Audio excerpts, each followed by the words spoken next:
Parliament elections తర్వాత కేసీఆర్ కి పార్టీని కాపాడుకోవడం చాలా కష్టమే. ఎందుకంటే చాలా మంది ఎమ్మెల్యేస్ రూలింగ్ పార్టీకి జంప్ అయ్యే ఛాన్స్ ఉంది.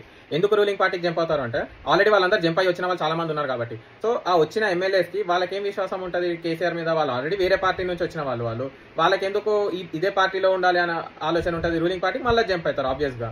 సెకండ్ థింగ్, అప్పుడు ఉద్యమంలో కష్టపడ్డ వాళ్ళకి ఎమ్మెల్యే అయ్యాక మంత్రి పదవి ఇవ్వకుండా టీడీపీ నుంచి వచ్చిన వాళ్ళకి మంత్రి పదవి ఇచ్చినందుకు ఆ ఉద్యమంలో కష్టపడ్డ ఎమ్మెల్యేకి కోపం వచ్చినా గానీ అప్పుడు ఆ టైంలో ఏమనకపోవచ్చు.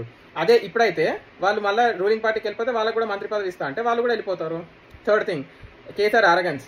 ఈయన పవర్లో ఉన్నప్పుడు వాళ్ళని పట్టించుకోలే, ఈయన పవర్ లేనప్పుడు వాళ్ళు ఈయన పట్టించుకోరు. అంతే కదా. ఈటల రాజేందర్ నీకు ఎంటేసింది స్వయాన కళతో చూసారు కదా, రేపు వాళ్ళకు కూడా అదే గతి పట్టవచ్చు అన్న ముందు భయంతో వెళ్ళిపోవచ్చు చూసాం. ఇంకొకటి, తెలంగాణ ఉనికి అసలు టీఆర్ఎస్ పార్టీ పెట్టింది తెలంగాణ రాష్ట్రం ఏర్పాటు చేయడం కోసం. అది ఏర్పాటు చేశాక ఇప్పుడు నెక్స్ట్ ఏ రీజన్ తో నెక్స్ట్ ఎలక్షన్స్కి వెళ్తారు? టీడీపీని కేసీఆర్ మొత్తం తొక్కేస్తే పార్టీ అవుట్ అయింది. ఇప్పుడు నెక్స్ట్ ఒకవేళ రేవంత్ రెడ్డి కనుక టీఆర్ఎస్ ని తొక్కేస్తే నెక్స్ట్ ఎమర్జింగ్ పార్టీ బీజేపీ అవుతుంది అప్పుడు. సో ఒక పార్టీని తొక్కేసినంత మాత్రాన వాళ్ళు ఒక్కలే మిగులుతారని రూల్ ఉండదు, ఇంకొక పార్టీ ఎమర్జ్ అవుతుంది అక్కడ, అంతే. ఆల్రెడీ అది మనం జిహెచ్ఎంసీ ఎలక్షన్స్ అప్పుడు చూసాం. బీజేపీకి ఎన్ని సీట్లు వచ్చాయి అప్పుడు? 50కి పైగా సీట్లు వచ్చాయి. ఎందుకు? టీడీపీ లేదు, ఓన్లీ టీఆర్ఎస్కే ఓటేయాలా అన్న ఉద్దేశంతో జనాలు ఇంకొక పార్టీకి ఆల్టర్నేటివ్ గా కాంగ్రెస్ ని పక్కన పెట్టి బీజేపీకి వేశారు. సో ఒకవేళ రేవంత్ రెడ్డి కనుక టీఆర్ఎస్ ని మొత్తం స్వీప్ చేసేస్తే కనుక నెక్స్ట్ ఎమర్జింగ్ పార్టీ బీజేపీ అవుతుంది. అప్పుడు టీఆర్ఎస్ పరిస్థితి ఏంటి? కర్ణాటకలో జేడీఎస్ పరిస్థితి లాంటిది అవుతుంది, అంతే.